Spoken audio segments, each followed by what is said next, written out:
Most planes on Magic run on the usual rules of cause and effect. Theros doesn't. On Theros, the thing you believe strongly enough, for long enough, together with enough people, eventually becomes real. The gods of this plane didn't create the people who worshipped them. It happened the other way around. Thousands of years of desperate prayer, need, and collective belief is what pulled the god themselves into existence in the first place.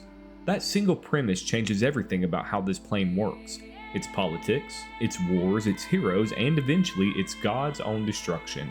Today, we're covering the full lore of Theros, how it works, how it began, and how one satyr, one archangel, and one invading Phyrexian army each nearly tore the whole thing apart. Let me know in the comment section down below your favorite god from this plane, and let's dive in. Theros is modeled closely on ancient Hellenic Greece, and the resemblance isn't just aesthetic. The plane runs on genuine mythic logic, the same way Greek mythology treated fate, heroism, and the underworld as forces with real teeth. The foundational rule is belief as creation. The collective unconscious of Theros' people has literal creative power, though it takes centuries to fully manifest. Gods, monsters, weapons, entire concepts. If enough people believe in something long enough, it becomes real. This is why heroes matter so much on this plane, more than almost anywhere else in the multiverse. A hero isn't just someone who does something remarkable, they're a living archetype, the hunter, the general, the philosopher, embodying a role that mortals collectively believe in and therefore sustain. Theros also has a particular relationship with the concepts of fate and destiny, and the plane draws a sharp line between them. Fate is what happens to you when you let the world decide for you, spun out on a tapestry woven by the fates, out of your hands entirely. Destiny is different, and it's what happens when you actively commit to growing, choosing, and taking chances. You're not destined for greatness by sitting still. Destiny has to be earned through action. The god Clothis, whose hair literally spins the strands of destiny, embodies distinction directly. The plane itself is divided into 3 separate realms, and only one of them is reachable by ordinary planeswalking. The mortal realm is a sunlit world where people live, a vast, mostly unexplored continent bordered by the Siren Sea to the west. Nyx is the paranormal realm, where the gods dwell, tied so closely to divinity that whenever a god manifests anywhere, they're wreathed in the literal starlight of the night sky. Dreams and enchantments both come from Nyx. When mortals sleep, they're said to be visiting it. And the underworld sits beneath everything, a subterranean realm ruled by Erebos where the dead eventually end up, separated from the mortal realm by 5 rivers collectively called the Tartics. Before any of the gods you'd recognize from Theros cards existed, there were the Titans, horrific primal urges given physical form, roaming the mortal realm and sowing destruction with no order or mercy behind any of it. Mortals, with no way to fight back, did the only thing they could. They prayed, and from the sheer concentrated weight of that prayer, the first gods were born. Clothis and Crufix are the oldest of the current pantheon, often considered siblings, an offshoot of the Titans themselves rather than a clean break from them. Clothis born from a sense of inevitability, Crufix from a sense of mystery. From these two came the next generation, Heliod, Thassa, Erebos, Perforos, and Nylea. A 4th generation followed after that, generally believed to be the children of the 3rd. Once the gods had enough power, drawn from mortal fate, they turned on the Titans and sealed them away in the underworld. Clothis volunteered for the hardest part of that job. She didn't just help seal the Titans away, she sequestered herself down there permanently, acting as an eternal jailer to make sure they never got free. Erebos rules the underworld as its god, but it's Clothis who's been standing guard this entire time. Long before the city-states most players associate with Theros existed, the plane was ruled by tyrannical beings called Archons, based out of an empire called Trax. The most infamous of them, Agnomachus, ruled through an army of enslaved Leonin and imposed what he considered strict justice on everyone beneath him. Giants, demons, and Medusas are said to have run kingdoms of their own during this period, and even the monsters were bigger back then. Dragons, krakens, and hydras that dwarfed their modern descendants. The Archon Empire eventually fell, and its collapse lines up closely with the rise of the 4th generations of God. Ephara, inspired by 2 human heroes, Kineas and Tiro, to overthrow Agnomachus directly. They founded the city of Meletis on the ashes of his old seat of power, wrote its legal code, and defended it for decades. In the aftermath, humans and minotaurs fought a bloody war in the highlands, and conflict produced 2 more city-states, Akros founded on the martial doctrine of Erebos, and Scophus, built by the Minotaurs under Mogus. What followed is remembered on Theros as the Age of Heroes, an uncounted stretch of centuries defined by legendary deeds, most of them preserved today only in epic poetry and oral history. The Crone War, nominally about a long siege of the city, was really sparked by a queen abandoning her husband for the Akron king. The Theriod follows a rotating cast of unnamed adventurers, each rising in turn to become the champion of the sun god. These aren't just stories on Theros. Given how belief functions here, they're part of what actively shapes the archetypes real heroes are still measured against to this day. The modern story of Theros properly begins with the planeswalker who got bored. Xenagos was a satyr who left Theros as a young planeswalker and came back years later to find his old hedonistic lifestyle unbearably dull and the entire established pantheon a farce he had no interest in continuing to participate in. His ambition shifted from indulgence to something much bigger, outright godhood. He wanted a seat in the pantheon, or failing that, someone else's seat. He began gathering an army of eldritch, otherworldly monsters and attacking Meletis, Akros, and Thassa directly. The attacks got so severe that the established gods started losing contact with their own oracles, going effectively blind, cut off from the mortal realm in a way that had never happened before. Panic set in immediately. The gods, unable to identify what was happening, started turning on each other, accusing their own kind of some unknown transgression. Only Nelia seemed to understand what Xenagos was doing, and even she couldn't stop him. Xenagos ascended to godhood during a Minotaur siege of Akros, a battle fought off by armies led by Elspeth Tyrrell. The victory celebration that followed the siege turned out to be the final piece he needed. In the chaos of that celebration, he completed his ascension, and in bitter irony, Elspeth, the sun god's own champion, who had just won the battle that inadvertently fueled his rise, was scapegoated for the whole disaster and exiled to the wilderness. Xenagos couldn't sustain his new godly form alone. He needed followers, so he began capturing Nyx-born creatures to prop up his position, and the process darkened Theros' sky as chaos spread across the plane. His reign lasted only a couple of days.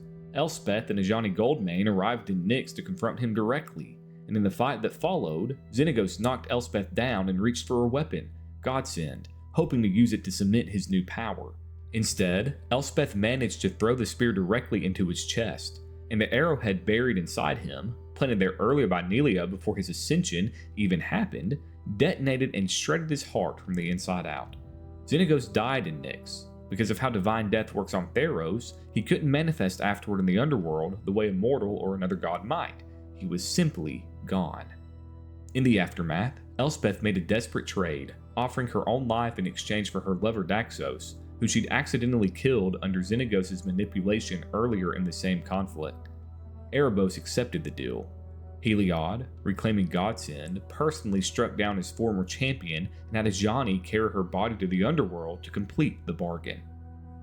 Heliod's story doesn't end with Xenagos. If anything, that whole affair is what set his own downfall in motion.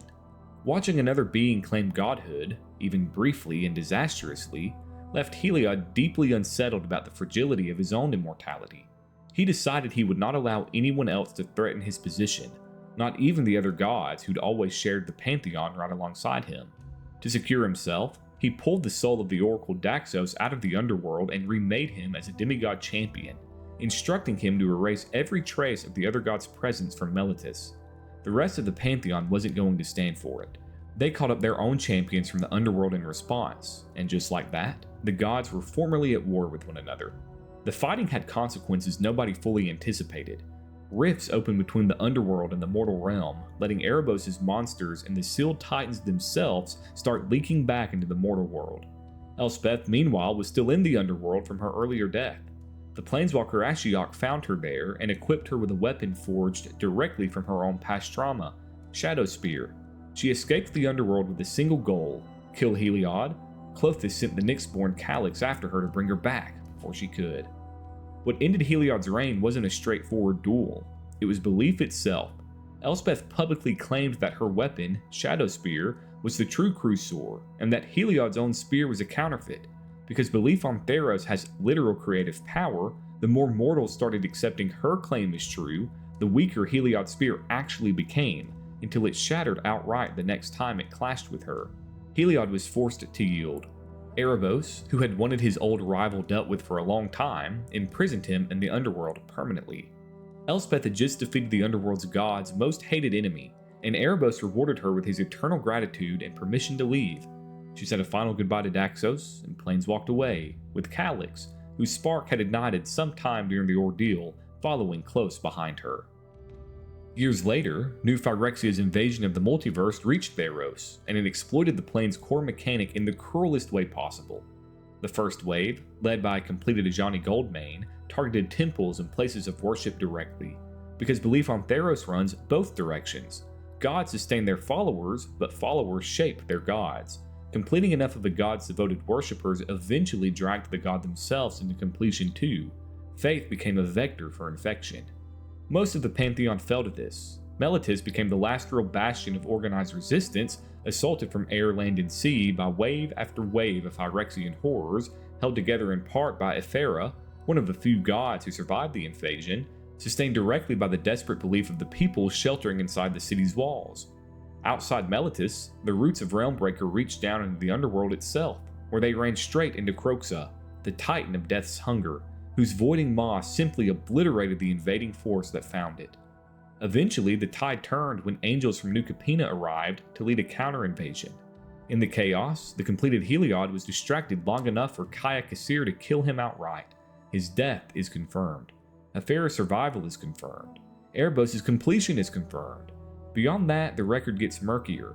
Evidence suggests Theros may have survived, since he was still giving orders during the fighting, while several other gods, including Caranus, appear to have been completed based on second-hand confirmation from their followers' fates. In the aftermath, word of what Elspeth had become, an archangel ascended through her own death and sacrificed during the wider invasion, reached Theros. Statues went up in her honor in the rebuilt temples. Given how belief functions on this plane, that's not just a memorial, it's the beginning of something new. The implication left hanging is that a new god may be forming right now, out of exactly the kind of devotion that has always created every other god this plane has ever had. Before closing this video out, here's who actually populated this pantheon before the invasion tore through it. The design of Theros' gods is one of the best pieces of world building Magic has produced. The core color pair gods represent conceptual opposites paired together. Aetherios, god of passage, oversees the boundary between life and death. Ithera protects the polis and civilization. Aros embodies victory in glorious battle, opposed directly by Mogus, god of slaughter without honor attached to it. Karametra blesses the harvest and the bond between humans and animals. Caranus governs storms and unpredictable, destructive knowledge. Pherica presides over affliction, disease, and the strange mercy hidden inside poison. Phoenix is a god of lies, deceptions, and theft. Then, there's a small handful of cult gods, deities who never made it into the established pantheon the way the others did. Cacophony, a newborn god of cities, was killed by Ithera almost immediately after coming into existence. An unnamed god of love has been referenced but is now essentially forgotten, erased from active worship. And Xenagos himself belongs in this category too, a god who existed for only a couple of days before Elspeth ended him for good. Theros isn't really a story about gods ruling over mortals. It's a story about the terrifying responsibility of being believed in, and the equally terrifying responsibility of being the ones doing the believing. Every disaster on this plane traces back to that same mechanic. Xenagos exploited belief to force his way into godhood. Heliod lost his position because belief turned against him once Elspeth gave people a reason to doubt him. New Phyrexia weaponized faith itself, turning devotion into an infection vector that could take down gods who should have been untouchable. And now, in the ashes of all of that, the same mechanic that destroyed half the pantheon might be quietly building a new one, out of nothing but grateful statues in the memory of an archangel who saved them. On most planes, the gods make the rules. On Theros, the people always have. The gods just get to find out, the hard way, what that actually means. If you made it this far into the video, I just want to say thank you as always. Don't forget to support the channel by hitting that like button, and go ahead and subscribe if you're new and if you want to stay up to date with new video postings that happen weekly. Comment down below what plane you want to see covered next, and until next time, we'll dive in again soon.